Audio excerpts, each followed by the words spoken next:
안녕하세요. 저는 무신사, 그중에서도 29cm에서 2구 라이브를 비롯한 컨텐츠를 기획하고 또 실행하고 있는 컨텐츠 매니저 이면이라고 합니다. 반갑습니다. 저는 오늘 이 발표를 시작하기에 앞서서 여러분들한테 3편의 영상을 먼저 한번 보여드리고 시작을 해볼까 해요. 네, 이 영상을 보시면서 혹시 어디에 올라가면 가장 좋을 것 같은 영상이라는 생각이 드시나요? 아마 많은 분들이 인스타그램 릴스를 떠올리실 것 같은데 사실 이 영상들은 지난달에 29cm 앱 안에서 LCDC TM이라는 이 브랜드와 함께 진행했던 쇼폼 형태의 기획전 클로젯 뷰에 실렸던 영상들 중에 일부입니다. 그러면 자연스럽게 이런 질문들이 또 생각나실 수 있을 것 같아요. 이걸 왜 할까? 그리고 왜 하필 쇼폼이었을까? 그리고 왜 기획전이었을까? 그리고 왜 저 브랜드와 함께 했을까? 사실은 이 쇼폼 기획전 클로젯 뷰에 대해서 얘기를 하려면은 저는 1시간도 다 채울 수 있다라고 생각을 하는데 오늘 저한테 지금 주어진 시간이 한 15분에서 20분 정도 되다 보니까 이 4가지 왜에 대해서 이야기를 해보려고 해요. 근데 왜 하필 이 기획전을 쇼폼의 형태로 풀어야 했을까요? 29cm에서는 흔히 말하는 2구 다음을 유지하기 위해서 이런 3가지 조건을 생각을 하고 있어요. 나만을 위한 큐레이션, 매끄러운 경험, 그리고 새로운 영감인데요. 하나하나 조금씩 짚어서 설명을 해보자면 우리는 고객한테 큐레이션을 제공을 해야 해요. 하지만 그냥 하던 방식이 아니라 고객의 반응이라던가 피드백 그리고 트렌드 변화에 맞춰서 유연하게 적응하고 또 발전된 큐레이션을 제공을 해드려야 합니다. 그리고 플랫폼이기 때문에 고객이 브랜드를 이 안에서 경험을 하게 될 거예요. 근데 그 경험하는 과정에서 필요한 정보들이 최대한 매끄럽게 제공이 되어야 할 것 같고요. 그리고 이 제품들을 소개하거나 브랜드를 소개함에 있어서 단순히 룩북만 보여준다? 이게 아니라 스토리텔링이 담긴 상품 소개를 통해서 고객들한테 라이프 스타일을 제안하고 어쩌면 영감을 줄 수 있는 그런 콘텐츠들을 계속해서 개발을 해야 합니다. 이 3가지 기준에 맞춰서 생각을 해봤을 때 저는 이 쇼폼 기획전이 가능성이 있다고 생각했어요. 왜냐하면 이 3가지 조건을 어느 정도 다 부합한다라고 생각을 했었는데 일단은 요즘에 컨텐츠 시장을 거의 압도한다고 볼 수 있는 쇼폼, 그 형태를 29cm라는 앱 안에 들여옵니다. 그렇기 때문에 트렌드 변화에 맞춰서 큐레이션을 제공할 수 있는 그런 가능성이 있다고 생각을 했고 두 번째로는 고객이 브랜드를 경험하는 과정에 있어서 지금의 현재 상세 페이지로는 알 수 없는 영역들이 있을 수 있어요. 예를 들면은 상세 페이지 룩북에서도 옷의 사진을 볼 수는 있지만 내가 딱 원하는 각도에서 이 옷을 조명할 수 있을까? 그렇지 않은 경우가 많거든요. 그리고 또 사진 콘텐츠에서는 아무래도 후보정을 당연히 하다 보니까 그 색감 같은 것들이 내가 진짜 실물로 받아봤을 때의 색감이랑 똑같을까? 이거에 대해서도 의문을 가지실 수가 있어요. 그런 점에서 매끄러운 고객 경험을 도울 수 있는 콘텐츠가 쇼폼 콘텐츠이지 않을까라는 생각을 했었고 마지막으로는 이 쇼폼 콘텐츠를 기획전으로 녹이는 게 29cm 안에서 지금까지 시도해보지 않았던 스토리텔링의 방식이에요. 그렇기 때문에 새로운 영감을 고객에게도 줄 수 있고 그리고 조금 더 나아가서는 파트너사에게도 새로운 영감을 줄 수 있는 콘텐츠의 가능성이 있다라고 생각을 했습니다. 그렇다면 여기까지는 이해가 됐다. 근데 왜 하필 이거를 앱 내에서 다른 형태가 아니라 기획전의 형태로 풀어야 했을까요? 이거는 설명을 드리기 앞서서 29cm 내에서 컨텐츠를 어떻게 분류하는지 이 2가지 분류 방식에 대해서 먼저 배경 지식이 조금 필요할 것 같아요. 저희는 컨텐츠를 전시 컨텐츠 그리고 세일즈 컨텐츠 이렇게 나눠서 보고 있습니다. 전시 컨텐츠는 말 그대로 전시성이 굉장히 짙은 컨텐츠예요. 예를 들면 화보 같은 거죠. 세일즈 컨텐츠는 정말 매출과 직결되는 컨텐츠. 그러니까 예를 들면은 제가 지금 속해 있는 라이브 컨텐츠 팀에서는 2구 라이브라는 컨텐츠를 거의 매일 만들어내는 것을 루틴한 업무로 가져가고 있는데 라이브를 진행하는 업무는 거의 바로 매출 볼륨을 확 올릴 수가 있죠. 이런 것들은 세일즈 컨텐츠로 분류가 됩니다. 그러면 우리의 쇼폼 기획전은 전시 컨텐츠에 들어가야 하는지 세일즈 컨텐츠에 들어가야 되는지 생각을 한번 해볼게요. 저는 이런 것을 생각할 때 보통 저에서부터 기인해서 나아가는 편이에요. 나는 평소에 쇼폼을 어떻게 소비를 할까? 이거에 대해서 생각을 한번 해봤는데 답이 명확하더라고요.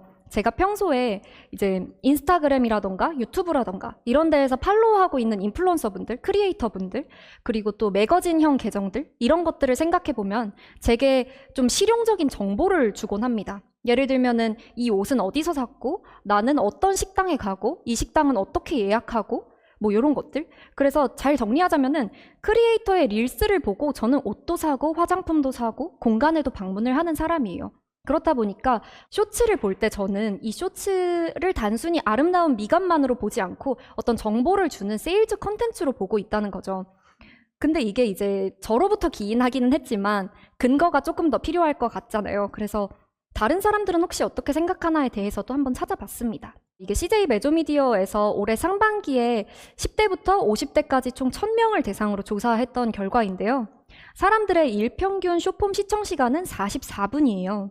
그러니까 하루에 거의 1시간에 가까운 시간을 쇼폼을 보면서 보내고 있습니다. 근데 쇼폼은 모두 너무 잘 아시겠지만 한 30초 이내인 경우가 굉장히 많잖아요. 그러니까 44분을 채우기 위해서는 하루에 정말 많은 양의 쇼폼을 보고 있다는 뜻입니다. 그리고 그 사람들 중에서 쇼폼 광고를 시청한 적 있는 사람들이 71%였어요. 굉장히 다수죠. 근데 그 안에서도 쇼폼 광고를 시청하고 제품을 구매한 적이 있는 사람들은 거의 절반 가까이 됐습니다.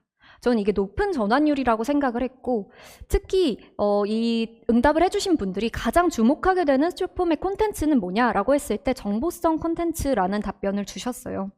근데 이런 것들은 사실 가설이잖아요. 그렇다 보니까 실제로 이 기획전을 진행을 했을 때 이걸 뒷받침할 만한 결과가 있었는지에 대해서도 많은 분들이 궁금해 하실 것 같아요. 근데 아쉽게도 이제 정확한 수치라던가 이런 부분들은 29cm에도 그리고 저희와 함께하는 파트너사에게도 대회비의 영역에 해당할 수 있어서 정확히 공유드리기는 조금 어렵지만 제가 그래도 이 자리에서 좀 확신을 가지고 말씀드릴 수 있는 거는 만약에 클로젯뷰 기획전을 진행하는 기간에 A라는 브랜드가 총 20개의 상품을 발매를 했습니다. 그 중에 10개는 저희랑 같이 쇼폼 찍어가지고 영상을 노출을 했고 나머지 10개는 그렇지 않았다라고 했을 때 쇼폼에 노출되지 않은 상품의 판매에 비해서 쇼폼에 노출된 상품의 판매가 훨씬 더 많이 일어났고 이게 단순히 많이 일어났다 정도의 수준이 아니라 이 기획전 기간 내에 브랜드의 매출을 거진 이 쇼폼에 노출된 상품의 판매가 견인했다라고 볼 수도 있을 것 같아요. 그래서 이런 부분들이 조금 어느 정도 해소가 된 상태였습니다. 저희가 하나의 브랜드와 클로젯뷰를 진행을 했을 때 이 영상은 사실은 저희가 드렸던 영상의 절반 정도 개수고요. 이거에 한 2배에 달하는 영상 소스를 전부 완성해서 기획전에도 실었고 그 이후에 파트너사에도 이 영상 소스를 전부 제공을 해드렸습니다. 보시면 아시겠지만 같은 앵글에서 찍는 영상이라기보다는 꼭지를 여러 개를 잡은 다음에 그에 맞춰서 기획을 하고 앵글도 달리하고 그리고 저희 모델분들도 이 브랜드 무드에 가장 잘 맞는 액팅과 표정을 보여주시는 그런 방향으로 디렉을 드리고 있어요. 이 다음 한 축으로는 또 약간 실무로서의 어떻게 보면은 좀 현실적인 고민인데요.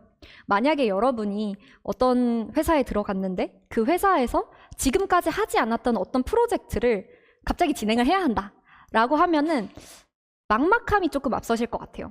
왜냐하면 이 설득해야 되는 대상이 벌써 눈앞에 그려지잖아요. 정말 설득해야 하는 대상이 많을 텐데 저는 실무로서 저만의 아주 작은 팁이지만 설득의 허들을 조금 낮추기 위해서는 정말 빠르게 시도하고 그 다음에 레슨런을 또 빠르게 얻고 그 다음에 그 레슨런을 바탕으로 좀 수정해서 뭔가를 또 빠르게 실행해 볼 수 있고 이런 환경을 스스로 만들 수 있다면은 그 설득을 하는 과정 자체가 더 짧아진다라고 생각이 듭니다. 그래서 이런 방법을 저도 찾았는데 마침 저희는 2구 라이브를 수년간 진행을 해오면서 샵라이브와 함께 협업을 오랜 시간 해오고 있었고 그렇기 때문에 이미 잘 사용하고 있는 서비스에 쇼츠 기능이 있다라는 사실을 반기지 않을 이유가 없었어요. 그래서 이거를 최대한 응용하고 활용하자라고 마음을 먹었고 그 다음에 고민됐던 지점은 약간 이런 것이었습니다. 제가 기획전을 하나를 만드는 데에는 생각보다 큰 공수가 들지 않을 수 있어요. 효율적으로 하루 안에 촬영을 굉장히 많이 해서 많은 양의 쇼폼을 만들어낼 수 있는데 근데 이거를 고객이 찾아오기까지의 여정을 만드는 것은 생각보다 복잡할 수 있습니다. 그래서 매끄러운 고객 경험을 위해서 고객이 이 기획전을 찾아오지 않더라도 제가 이 쇼폼 콘텐츠를 들고 고객에게 찾아갈 수 있는 방법은 없을까? 방문 판매를 할 수 없을까? 이것에 대해서 생각을 해봤고 여기에 이제 샵라이브가 굉장히 큰 도움이 되었습니다. 샵라이브와 29cm를 어떻게 보면은 약간 연계해서 개발을 한 건데요. 보통 온라인 쇼핑을 할 때를 생각해보면은 리뷰가 굉장히 중요한 역할을 하거든요. 저도 이 상품을 살지 말지에 대해서 확신이 조금 부족할 때 그 확신을 더해주는 요소로 리뷰를 항상 활용을 합니다. 다른 사람들은, 나랑 체형이 비슷한 사람들은 이거를 어떻게 생각할까? 이 제품의 만듦새가 좋다고 생각할까? 핏이 좋다고 생각할까? 근데 이 리뷰가 많이 없는 콘텐츠의 경우에는 이 리뷰의 부재가 사실 고객의 구매 전환에 약간의 허들을 만들어주는 거일 수도 있어요.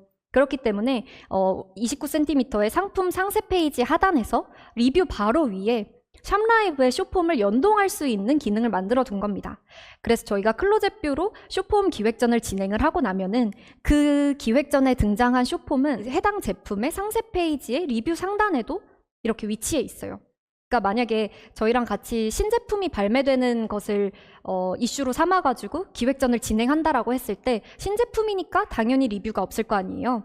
그래서 그 상단에 이 영상이 올라가는 거고, 그러면은 고객은 리뷰가 없는 신상품이더라도 앞, 옆, 뒷모습을 조금 더 자세히 보고 구매를 결정한다거나, 혹은 이런 가방의 경우에는 가방 안에 내용물이 얼마나 들어가는지 좀 더 직관적으로 확인하고 아, 나한테 필요한 사이즈의 가방이구나 하고 구매할 수가 있게 되는 것이죠. 여기까지 왔다 보면은 그러면은 이제 쇼폼을 왜 진행하는지는 알겠고 기획전에 왜 담아서 진행했는지도 알겠다. 근데 왜 하필 그 브랜드들과 함께 했을까? 이런 생각들이 또 조금 드실 것 같아요. 이 브랜드들은 지금까지 저희와 함께 클로젯뷰 기획전을 진행했던 브랜드들의 일부 로고를 제가 모아봤습니다. 혹시 어떤 공통점이 느껴지시나요? 저는 이 브랜드들과 함께 이제 기획전을 진행을 해야겠다라고 마음먹기 이전에 꼭 했던 것이 있어요. 이 브랜드의 자사 SNS 채널에 꼭 들어가 봤고요. 그리고 가능하다면은 브랜드 디렉터분의 SNS 채널에도 들어가 봤습니다. 근데 단순히 이 브랜드는 뭐 10만을 넘었네 안 넘었네 이거를 보려고 들어간 게 절대 아니라 이 브랜드들이 이 자사의 팬덤과 티키타카를 SNS를 통해서 하고 있는가? 그리고 그 SNS 통해서 티키타카를 할 때 콘텐츠를 충분히 활용하고 있는가를 오히려 더 열심히 보려고 했습니다. 왜냐면은 저희가 이분들을 브랜드사가 아니라 파트너사라고 생각을 하기 때문인데요. 이게 브랜드사랑 파트너사랑 굉장히 아다르고 어다르고 비슷한 말이라고 생각하실 수도 있지만 파트너사라는 말에 담긴 의미는 이 브랜드들도 저희의 동료라고 생각하는 마음이라고 생각을 해요. 그래서 이 기획전 콘텐츠가 제 손을 떠났다고 해서 끝이 나는 게 아니라 많은 양의 콘텐츠를 브랜드사, 파트너사에서도 어떻게 활용을 해주시는지에 따라서 성과가 저는 더 훨씬 크게 날 수 있는 포텐셜이 있는 그런 형태의 콘텐츠라고 생각을 합니다. 그래서 예를 들면은 저희가 콘텐츠를 만들고 나서 그걸 또 가장 SNS에 핏한 방식으로 약간 재가공을 해서 29cm 소셜미디어에 올렸어요. 근데 저희만 올렸다고 끝이 아니라 브랜드의 이 디렉터 분께서도 이런 식으로 같이 콘텐츠에 부스팅을 해주시는 거죠. 그래서 저는 오히려 이미 뭐 팔로워가 많고 잘하고 계신 브랜드가 꼭 아니더라도 저희와 함께 했을 때 같이 시너지를 낼 수 있는, 그러니까 지금까지는 어떻게 보면 파트너사의 리소스가 부족해서 이런 쇼폼 형태의 콘텐츠를 시도해보지 못했지만 우리는 이런 콘텐츠 결과물이 많이 존재하기만 한다면은 이거를 10분 활용해볼 의지가 있다라고 생각해 주시는 분들이 저희가 오히려 함께 하기 훨씬 더 좋고 가능성이 열려있는 그런 파트너사라고 생각을 하고 있습니다. 그래서 여기까지가 제가 이런 쇼폼 콘텐츠를 어떻게 앱 안에 녹이겠다고 생각을 하게 되었는지, 그리고 실제로 어떤 생각의 과정을 거쳐서 이런 기획전을 진행하고 또 성과를 트래킹을 하게 되었는지에 대한 내용인데요. 요약하자면은 사실 가장 큰 두 개의 키워드는 결국 고객 그리고 파트너사일 것 같아요. 고객을 만족시킬 수 있고 파트너사를 만족시킬 수 있는 콘텐츠라 하면은 저는 사실은 이 쇼폼만이 꼭 정답은 아닐 거라고 생각을 하고요. 지금 저희가 이 쇼츠 기획전을 진행하고 있는 방식 역시 어떤 최선의 방식은 아닐 수도 있다라고 생각이 듭니다. 왜냐하면 아직 1년이 채 안 된 채로 실험을 진행하고 있고 또 그 실험의 결과를 토대로 계속 발전해 나가고 있는 콘텐츠이기 때문에 또 다른 식으로 충분히 더 나아갈 수 있다라는 생각이 들어요. 그래서 짧은 시간 동안이지만 제 생각의 흐름을 같이 따라와 주셔서 너무 감사드리고, 이에 따라서 굉장히 궁금하신 점들도 있을 것 같은데 그거는 이후에 진행이 될 Q&A 세션, 그리고 뭐 나중에 기회가 된다면 또 다른 곳에서 이런 이야기 또 나눠볼 수 있었으면 좋겠습니다. 고맙습니다.